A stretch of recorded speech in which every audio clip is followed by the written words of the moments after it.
सितंबर से Asia cup शुरू हो रहा है। 28 सितंबर को एशिया कप का फाइनल होगा।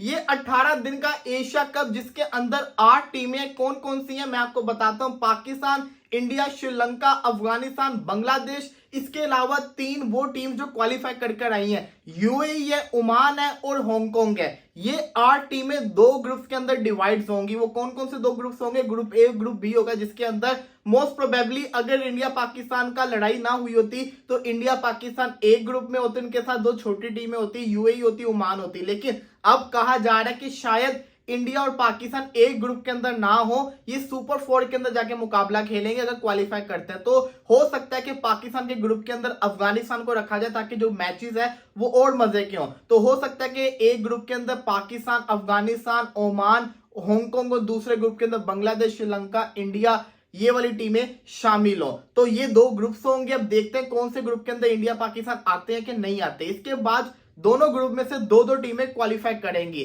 वो 2 टीमें क्वालिफाई कर आ जाएंगी सुपर 4 के अंदर। सुपर 4 से फिर फाइनल का सफर कैसे होगा? सुपर 4 में जो 4 टीमें आएंगी वो आपस में मुकाबले खेलेंगी। उन 4 टीमों में से जो 2 टॉप की टीम्स होंगी, जो सबसे ऊपर टेबल के अंदर आ रही होंगी, वो 2 टीमें क्वालिफाई कर जाएंगी फाइनल के अंदर। आपको मैं एक हार्श रियलिटी बताऊं, ये 17वां एशिया कप है। आज तक इंडिया और पाकिस्तान का एशिया कप के अंदर फाइनल ही नहीं हुआ। जी हां, आज तक फाइनल नहीं हुआ इन दोनों टीमों के दरमियान के अंदर। हमेशा लंका पाकिस्तान, लंका इंडिया या किसी और का होता है, इनका आपस में फाइनल ही नहीं हुआ। तो क्या इस दफा होगा? इंडिया और पाकिस्तान का एक मैच तो कंफर्म होगा अगर पाकिस्तान और इंडिया सुपर 4 के अंदर क्वालिफाई कर जाती। लेकिन मैं ये गारंटी से नहीं कह सकता क्योंकि हमारी टीम वर्ल्ड कप के अंदर भी क्वालिफाई नहीं की थी सुपर 8 के लिए। तो मैं तो बिल्कुल नहीं ये कह सकता कि हम लोग सुपर 4 के अंदर भी क्वालिफाई करेंगे कि नहीं करेंगे, क्योंकि हमारा कुछ पता नहीं होता। कभी हम अनएक्सपेक्टेड जाते हैं तो जीत जाते हैं, कभी हम इतने जज्बे के साथ जाते हैं। उस वक्त भी हमें वर्ल्ड कप के अंदर था कि इंडिया पाकिस्तान पहले ग्रुप में खेलेगी, सुपर 8 के अंदर खेलेगी। हुआ क्या? रिजल्ट हमारे सामने था, हमने क्वालिफाई नहीं किया था। तो आई विश के पाकिस्तान अच्छा परफॉर्म करे और क्वालिफाई कर जाए सुपर 4 के अंदर, तब जाके हमें इंडिया पाकिस्तान देखने को मिलेगा। जो लोग बातें कर रहे थे कि अब पाकिस्तान के साथ नहीं खेलेंगे, अब आपके सामने सब कुछ आगे के पाकिस्तान के साथ खेलेंगे साफ नजर आ रहा है। तो ये तो होगी ना एशिया कप की अपडेट आप लोगों के लिए। इसी के साथ आपको बताता चलूं, क्रिकेट के अंदर 2 खिलाड़ी ऐसे हैं जिनके ऊपर बैन लगने वाला है। कैसे बैन लगने वाला है मैं आपको बताता हूं। सबसे पहले है शमार जोसेफ, वेस्ट इंडीज के बॉलर। इन्होंने क्या किया? इन्होंने 2022 के अंदर एक 15 साल लड़की के साथ, जो कि इनकी कजन थी, उसके साथ जिस्मानी ज्यादती की, जिसकी वजह से ये 2 दिन जेल के अंदर भी रहे। इनकी फैमिली ने उस मैटर को प्राइवेटली सॉल्व कर लिया और ये बाहर आ गए।